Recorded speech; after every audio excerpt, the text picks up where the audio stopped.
Baik anak-anak, kita akan mulai materi bimbingan konseling di hari ini. Assalamualaikum warahmatullahi wabarakatuh. Kembali lagi bersama dengan Ibu Caca di sini di layanan bimbingan dan konseling. Kali ini apa yang akan kita bahas yaitu mengenal lebih dekat bimbingan konseling. Di sini ada hadis riwayat yang mengatakan sesungguhnya Allah berkata, "Aku sesuai prasangka hambaku padaku. Jika prasangka itu baik, maka kebaikan baginya, dan apabila prasangka itu buruk, maka keburukan baginya." Nah, tak kenal maka tak sayang maka tak dekat. Nah, maka dari itu anak-anak, kita akan mulai membahas materi tentang bimbingan konseling secara mendalam di sini, tentang pengertian, asas, selanjutnya tujuan, fungsi, bidang bimbingan. Nah, ini yang terakhir ya, bidang bimbingan. Nah, ini yang harus diketahui secara seksama, yaitu bimbingan konseling bukan mata pelajaran. Bimbingan konseling bukan ekstrakurikuler. Bimbingan konseling bukan muatan lokal. Lalu apa sih BK itu? Ini miskonsepsi ya. Miskonsepsi itu apa? Persepsi yang salah tentang bimbingan konseling. Nah, ini dikatakan bahwa bimbingan konseling itu ada kaitannya sesuatu yang suka menghukum. Selanjutnya, bimbingan konseling itu biasanya bapak ibu gurunya galak. Ada lagi, bimbingan konseling itu hanya untuk siswa tertentu atau anak yang bermasalah. Nah, maka dari itu dia harus ke ruang bimbingan konseling. Nah, itu persepsi yang salah ya anak-anak. Selanjutnya, bimbingan konseling itu polisi sekolah. Nah, kalau kehilangan barang, kehilangan apa, yuk kita perginya ke bimbingan konseling. Nah, tidak sesempit itu ya. Bimbingan konseling itu maknanya sangat luas. Nah, apa sih sebenarnya arti dari bimbingan konseling itu sebenarnya? Yaitu proses pemberian bantuan secara kontinu atau berkesinambungan dari konselor kepada konseli. Nah, tujuannya apa ya Bu? Yaitu tujuannya ada tujuan umum dan tujuan khusus. Tujuan umum itu membantu mengembangkan diri siswa secara optimal. Selanjutnya, tujuan khusus dikaitkan secara langsung dengan permasalahan yang dihadapi siswa. Nah, fungsinya apa saja? Ada fungsi pemahaman, fungsi pemeliharaan, selanjutnya ada fungsi pencegahan, ada fungsi pengentasan, dan selanjutnya adalah fungsi pengembangan. Nah, kita mulai dari pemahaman, bahwasanya bimbingan konseling itu dibutuhkan untuk memberikan pemahaman kepada siswanya. Pemeliharaan yaitu mengajak atau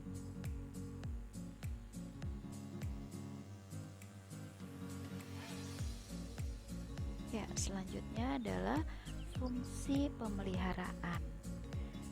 Ya, selanjutnya lagi ada fungsi pencegahan atau preventif, yaitu bimbingan konseling ini berfungsi juga untuk melakukan langkah preventif atau pencegahan terhadap sesuatu yang tidak diinginkan atau perilaku-perilaku yang tidak baik ya.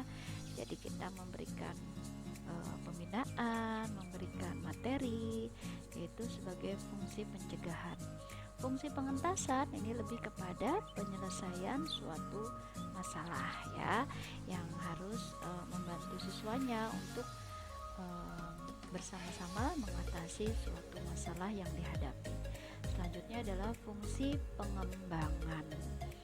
Di situ bimbingan konseling juga berkewajiban ini untuk mengembangkan diri murid-muridnya ya. Selanjutnya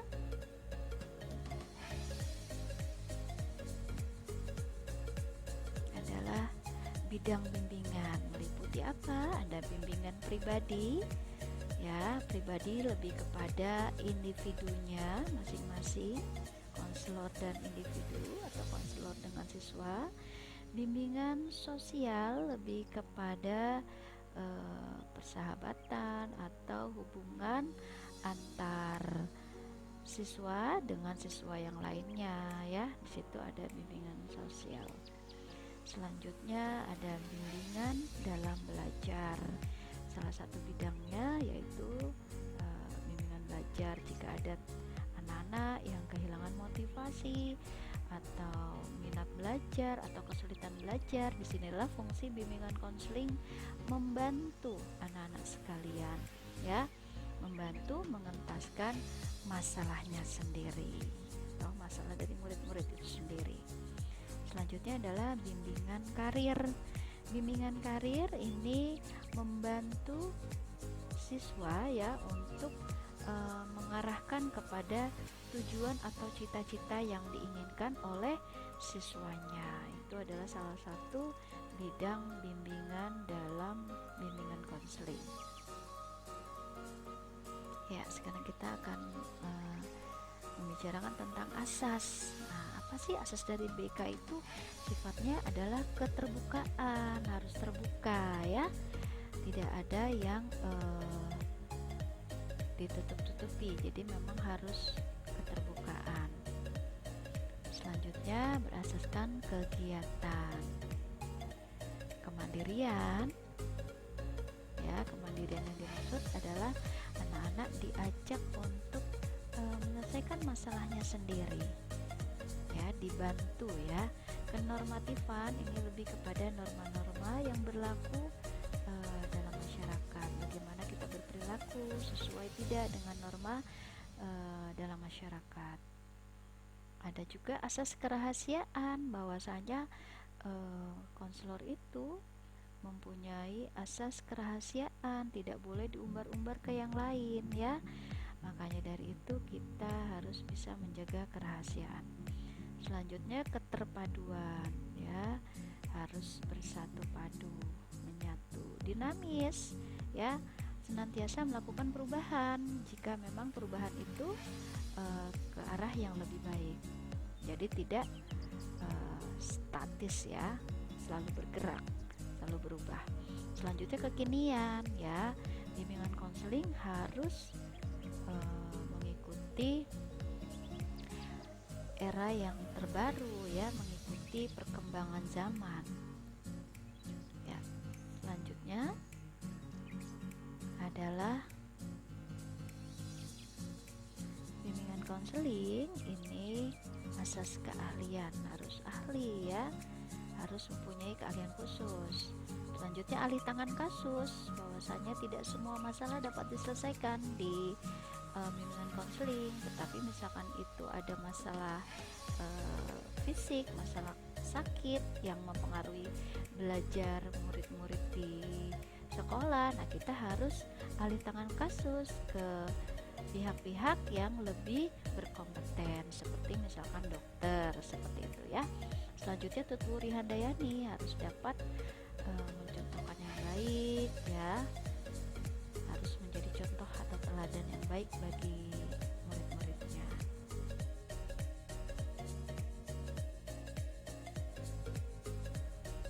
Ya, baik anak-anak, mungkin sampai di situ materi kita di hari ini ya. Terima kasih atas perhatian dari anak-anak semua. Jika ada yang ingin ditanyakan ya, anak-anak silakan boleh menghubungi Bu Caca, bertanya langsung, boleh by telepon atau dari sosmed atau by email, silakan ya anak-anak ya. Selanjutnya Ibu ucapkan terima kasih. Wassalamualaikum warahmatullahi wabarakatuh.